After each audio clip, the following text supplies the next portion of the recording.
સાધન ઊંડા પકાવવા સાધન બનાવવા હાટુ પહેલા એક બોટલ લેવાની છે. એમાં પછી આયાથી એક શીરો પાડવાનો છે. પછી છે ને એમાં બે ખાડા પાડવાના છે સામસામે. એમાં એક નાની નાની લાકડીઓ નાખવાની છે. એક દોરી લઈ ને એને બાંધી આવી રીતે બાંધી દેવાની છે. એના ઉપર એક આવો કરી નાખવાનો છે. પછી એમાં એક શું કહેવાય રબર લઈ બે બાજુ નાખી દેવાના છે. બે બાજુ નાખી દેવાના છે.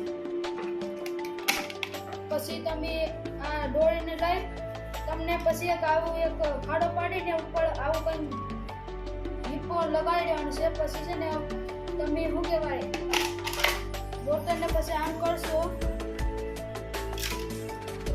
પછી તમે ઊંડા પકવા આ નાખશો. ઊંડા અંદર જશે ત્યારે આ ખાશે ત્યારે છે ને આ ત્યાં બંધ થઈ જશે. Very good.